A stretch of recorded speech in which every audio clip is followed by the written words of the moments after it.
Hey everybody! In today's video, I am going to talk about the concept of masterboards, how you can use gel press prints to create masterboards, and most importantly, how you can embellish your gel press prints that maybe lack a little focus or detail, just with simple pens, pencils, tools like that, and what masterboards are used for in the card making process and how they can make your card making faster and more interesting. I have a stack of gel press prints here that I love. I've always loved the colors and everything in here, but they just lack a little bit of focus, as you can see here. It's good to have prints that have like dark areas like this and lighter areas for what we're about to do, where there's a little bit of contrasting colors.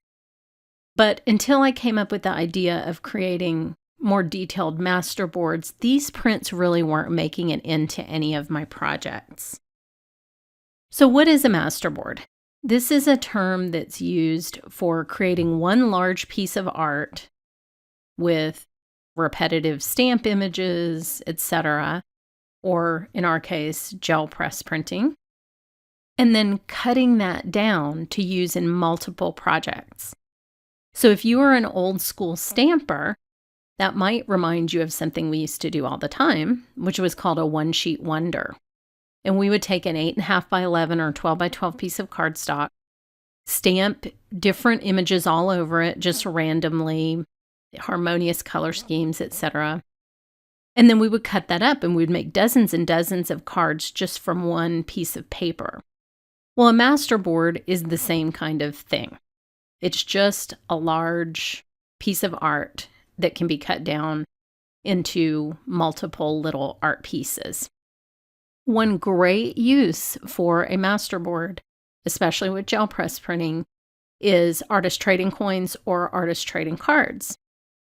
And the reason that these are really good for that is because you're creating a print that has all the same paint colors throughout it and some of the same patterns.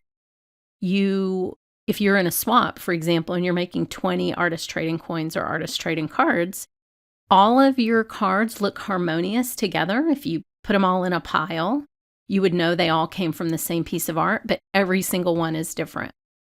So that's what a masterboard really helps you do, is create a bunch of really unique pieces of art that are held together by a theme. And that theme can be the print that you see in the background here with that snakeskin stencil. It can be the colors that are the same. So that's what a masterboard does for you.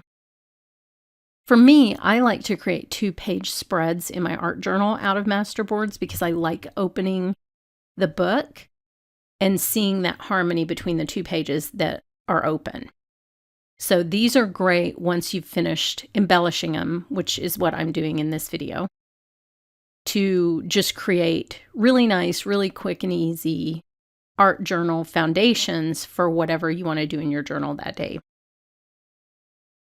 Now on this particular print, I had these cool little people. This is kind of an unusual stencil that I picked up in Santa Fe. And they just weren't prominent enough in the original gel press print. So just with a black pen, a white pen, and a pencil, I'm going to bring these 2 little figures on the right out just a little bit. Now, I thought the snakeskin stencil looked like cobblestones. So I'm going to put, mortar between the cobblestones with the black pen and bring a little bit of drama into that pattern in the front. So you can just move your eye around your gel press print and just see details when you're thinking about embellishing a print like this that would be lost in the original print. So these are much more prominent with the addition of the black mortar in between them. And then behind them, I did a little bit of like Zentangling, doodling on some of the larger shapes up above them, because to me, it looked like They kind of had ideas coming out of their heads. I don't know, that's just the crazy stuff that I think about when I'm doing this. But when you're doing one of these, it's one, extremely relaxing. It's sort of like Zen tangling. And two, you don't have to focus that hard on it because what needs to be brought out and embellished with pen or detail will become very apparent to you right when you start kind of outlining things and doing some simple embellishment on the print. And so it's a good activity to do if you're like me, you need something to do in front of the TV so you don't fall asleep and have to watch the same show 30 times.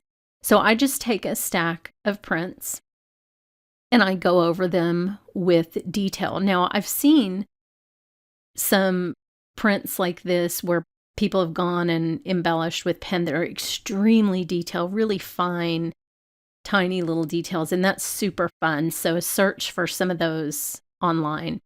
Mine is a little bit more about theme and outlining certain objects that I want to be really prominent, which you'll see here in a minute. And then here, adding a little shadow with a pencil around these people makes them a little bit more dimensional. And I wanted to really capture these two. I thought they were kind of interesting shapes and foreground items. So pencil is a good subtle way to add shadow or a little bit of depth.